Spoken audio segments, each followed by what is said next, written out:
Welcome to lesson 2. Today we'll wrap a cylinder. This technique creates a beautiful fan pattern on top and the bottom of the gift, which is perfect for candles, jars, or in this case, a tin of biscuits. Basically anything with round edges. Let's begin. Before we start wrapping, let's prepare the paper properly. This part makes or breaks a clean result, especially with cylinders. First of all, place the cylinder in the middle of the wrapping paper and then fold the edge to the middle of a circle. This is one part of the measurement. Then measure from the center of the circle and cut it. This is your canvas you're going to work with. As always, fold in the edge of the paper. Use your fingers to create a sharp edge. This makes the result clean and neat. Then measure out the height of the cylinder and peel off the double-sided tape the same length. Stick it in the center of the fold you created. Now the final measurement is very important. You want the paper to overlap by a couple of centimeters. You don't want to overlap too much or it will bulk up, making your gift a bit messy. But also you don't want it too tight because that will leave the gaps on the top of your gift. Make a small cut to measure the paper and cut the length of it.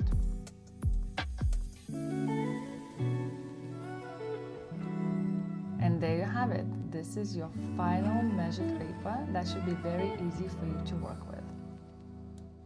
And now let's secure it together to the box. Once again, measuring the overlap and using our trick we used in lesson 1 to secure paper to the box with a tiny piece of double-sided tape. And then align it. Make sure the edges are aligned perfectly so it will create a beautiful wrapping. And only then start peeling off the double-sided tape.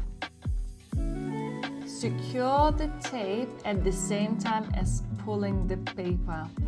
Create that tension because that removes any wrinkles and creates a perfect wrapping. Then very lightly fold the one side of the paper. Don't worry about being perfect at this point. We'll go back and fix it. We're only preparing the canvas, so just create simple folds. We'll go back to it. Yay! And now you're finally ready to wrap.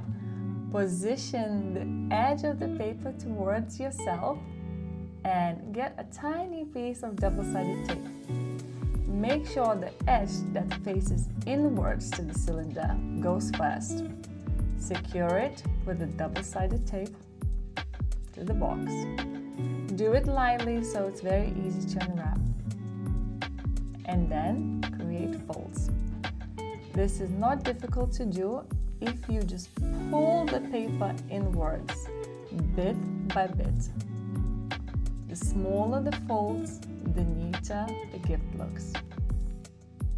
Once you get used to it, it's quite therapeutic. Just continue around the cylinder, gently pulling the paper towards the center.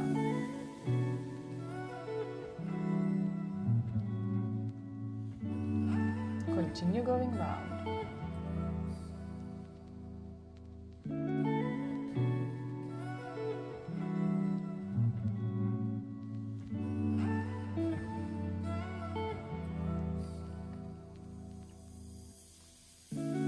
Use one hand to hold the paper in the center and the other hand to create the folds.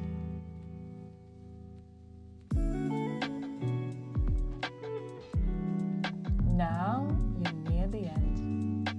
See, it didn't take that long. Create the final fold and hold it in the center. If you have some help, ask somebody else to hold the center. Otherwise, find the sticky tape or a label and secure it in the center. There you have it. One side of the cylinder is created. Now let's do exactly the same on the other side. Once again, securing the inner edge to the box. Do it very lightly so your recipient can unwrap the gift easily. And then you will see that you have to do it other way around. So previous one was anti-clockwise, and this one we're going clockwise direction. What will make it much easier for you is really pulling the paper. And this is one of the techniques that you will find all throughout the lessons and the courses. Make sure that you pull the paper. That creates much neater packaging. This is why it's very important to choose paper that is good quality and doesn't rip too easily.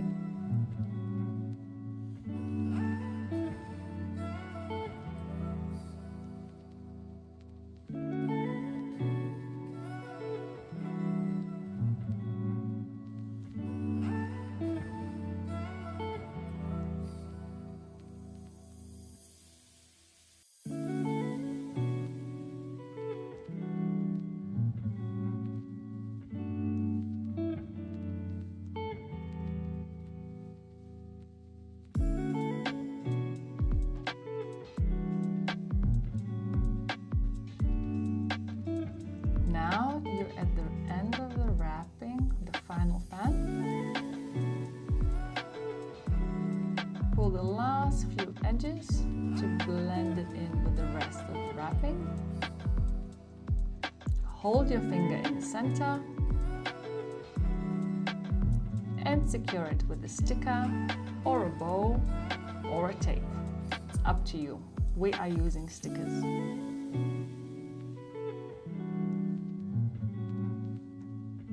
And that's your cylinder wrapped beautifully. This technique works for candles, jars, mugs, and anything round.